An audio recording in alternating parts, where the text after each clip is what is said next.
They promise to teach you the secrets of wealth. They tell you how to budget, save, and invest your way to financial freedom. But here's the million-dollar question. Do these financial gurus actually get rich by following their own advice? Spoiler alert, they didn't. Act 1, The Great Deception. Welcome to the world of financial education, a $15 billion industry built on a fundamental irony. The biggest names in personal finance, from Dave Ramsey to Robert Kiyosaki, built their fortunes not by penny pitching or slow wealth building, but by selling advice to millions of people, advice they themselves never actually followed to get rich. Let's start with the king of debt-free living himself, Dave Ramsey. At 26, Ramsey had amassed a $4 million real estate portfolio and was earning $250,000 a year. But his wealth was entirely built on debt, the very thing he now rails against daily. When the banks called in their loans during a real estate downturn, Ramsey had 90 days to repay millions and ended up filing for bankruptcy at age 28 in 1988.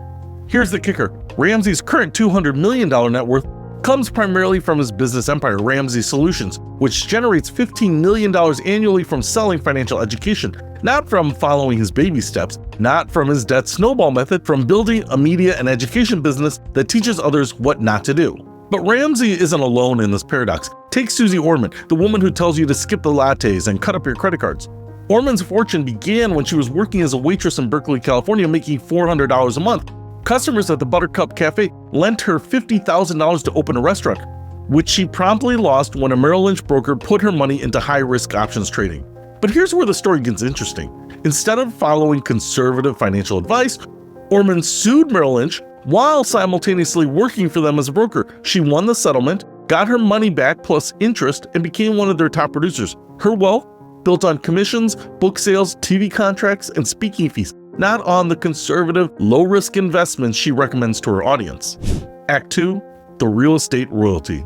Now, let's talk about Robert Kiyosaki, the man who convinced a generation that your house is not an asset through his book, Rich Dad, Poor Dad. Kiyosaki claims his rich dad taught him to build wealth through real estate and business ownership. But journalists discovered that his rich dad was likely a composite character. When pressed about it in a 2002 Smart Money magazine interview, Kiyosaki replied, "Why don't you treat rich dad like Harry Potter?" The truth about Kiyosaki's wealth is far more complex. Yes, he invested in real estate starting with a $65,000 house that netted him $40 a month.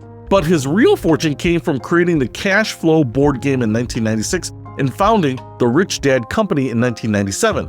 The book itself, he admitted, was essentially an advertisement for his higher-priced seminars. And here's a detail that might shock you. In 2012, Kiyosaki's company, Rich Global LLC, filed for bankruptcy after losing a $24 million royalties dispute. The man, teaching others to build assets and avoid liabilities, couldn't keep his own company solvent. As of January 2024, Kiyosaki stated he was more than $1 billion in debt, though he claims this is good debt used for investments. Then there's Grant Cardone, the real estate mogul who manages over $5 billion in assets and preaches that cash is trash. Cardone started as a car salesman with a drug addiction. He went to rehab, got clean, and became a millionaire within 5 years. But how? His first real estate investment was a disaster, a single-family house in Houston where the tenants moved out after 5 months, leaving him responsible for payments he couldn't afford. He learned quickly, never depend on one tenant for income. But Cardone's billions didn't come from real estate appreciation alone. He raises money for his deals from his social media fans and those who pay thousands for his training sessions, parlaying his fame into credibility. Here's what's fascinating. Cardone tells people never to buy a house to live in and never to invest in single-family rentals, yet his first investment was exactly that. His current wealth strategy? Leverage debt to buy multifamily properties and sell syndicated investments to others. Essentially, using other people's money to build his empire. Act 3, The New Generation. The newer generation of financial gurus follows a different playbook, but the core contradiction remains. Take Ramit Sethi, the author of I Will Teach You to Be Rich. Sethi co-founded PB Works in 2005 and started his financial blog while studying technology and psychology at Stanford. His approach seems more honest. He advocates spending on what you love while automating the boring stuff. But here's the thing. Sethi published his first book when he was around 27 years old, and his current wealth comes primarily from his business programs like Earnable, which has helped over 30,000 people start businesses, and his courses on psychology and success. His rich life wasn't built through slow, steady investing, it was built by creating and selling educational products. Then there's Tiffany, the budgetnista at Liche, who might be the most transparent about her journey. After losing her job as a preschool teacher during the 2008 recession and finding herself $300,000 in debt, she moved back in with her parents and started helping her friends with their finances for free. Her business partner, Jubril Agoro, helped her understand that money is not hard to make and taught her marketing strategies that transformed her grassroots financial coaching into a $10 million annual business. When she launched her Live Richer Academy online, she earned almost the equivalent of her annual teacher salary in the first 30 minutes. Alice's wealth didn't come from budgeting or cutting expenses. It came from building a financial education empire that has helped over 2 million women save $350 million and pay off $200 million in debt. Act 4, the uncomfortable truth. So what's really happening here? Are these people frauds? No, not exactly. They're entrepreneurs who discovered something profound. There's more money in teaching people about money than in actually following traditional financial advice. Think about it this way. If you save $500 a month and invest in index funds earning 8% annually, you'll have about $1.4 million after 30 years. Not bad. But if you teach 10,000 people to do the same thing and charge them $300 each, you've made $3 million in a matter of months, not decades. This creates what we might call the financial guru paradox. The most effective way to get rich in the personal finance space is to build a business around teaching others to get rich slowly. As Robert Kiyosaki himself admitted, his books were advertisements for his higher-priced seminars.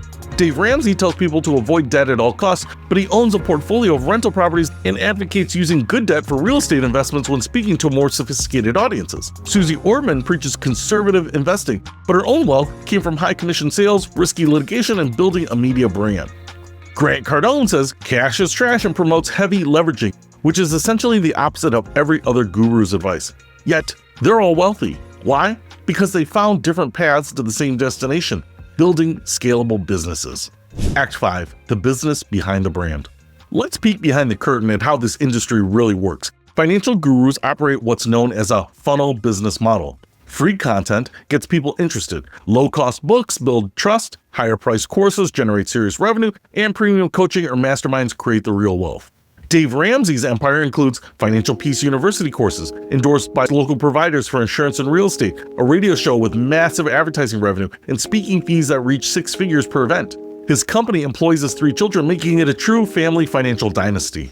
Suze Orman has created numerous products: FICO kits, will and trust kits, insurance kits, identity theft kits, all sold in conjunction with her books and media appearances. She's even ventured into fintech, co-founding SecureSave in 2020, a company focused on changing savings rates by providing employer-matched emergency savings plans. Grant Cardone's businesses include sales training, an online university, health and wellness companies, and even a film studio producing reality shows starring himself. He's essentially turned himself into a personal brand that sells everything from real estate investments to motivational content.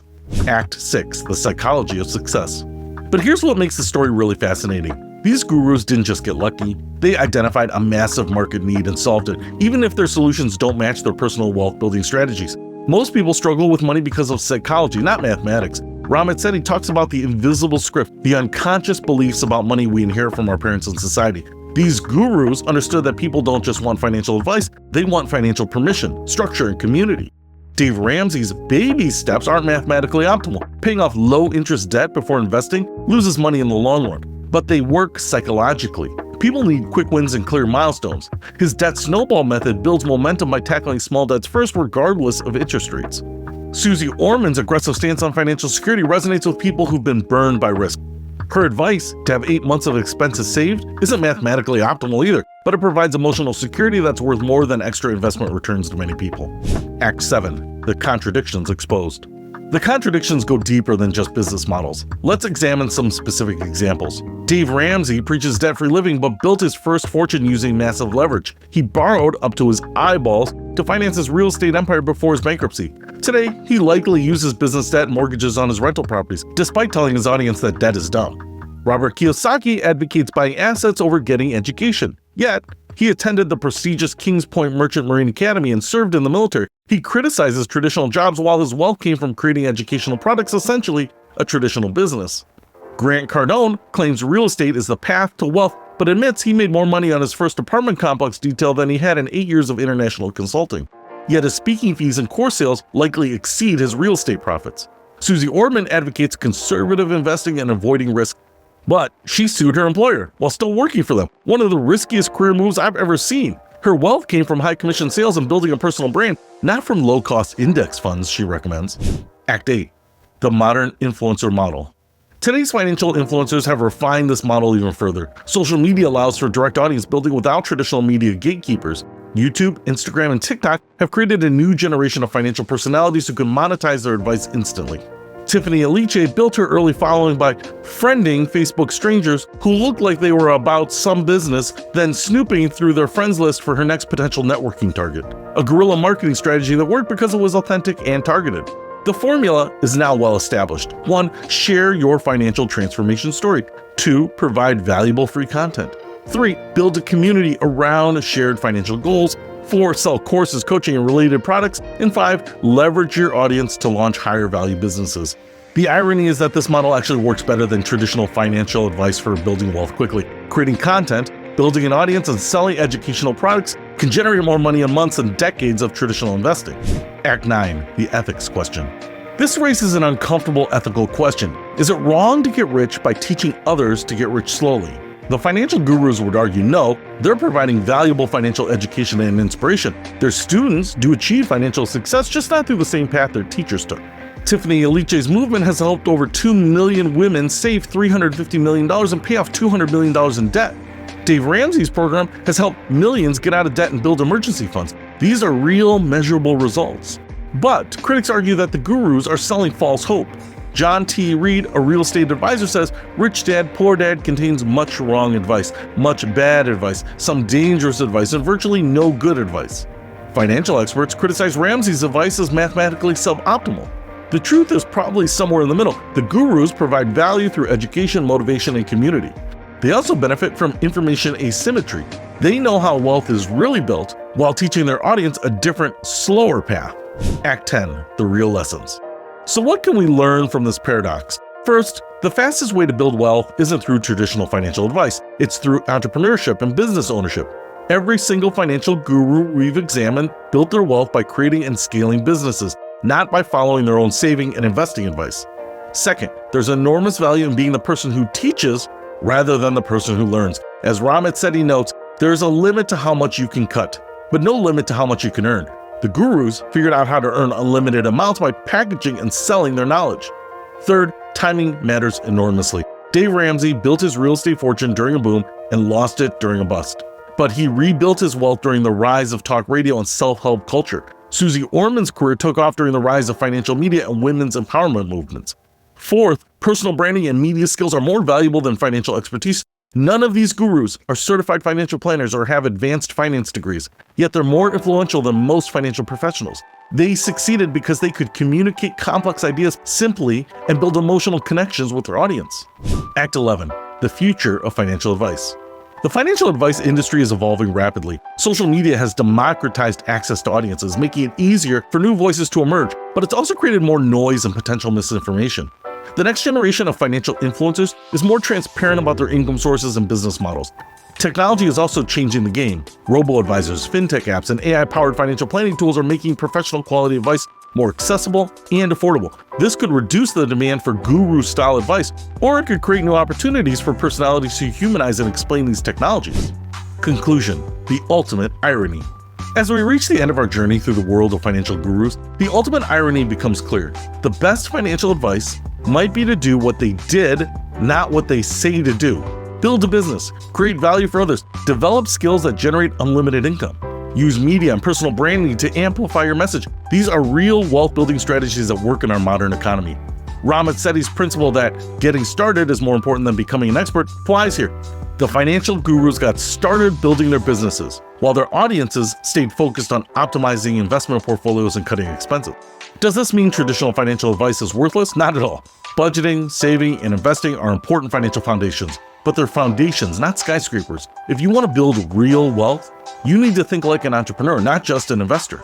The financial gurus understood something most people miss. In our information economy, knowledge and the ability to share it effectively are the most valuable assets. They didn't get rich by being right about money. They got rich by being persuasive about money. So the next time a financial guru tells you to cut back on your coffee, remember, they probably bought their mansion with money earned from selling that advice, not from following it. The real question isn't whether you should skip the latte, it's whether you should start teaching others to skip theirs. Because in the end, the house always wins. And in the game of financial advice, the gurus are the house.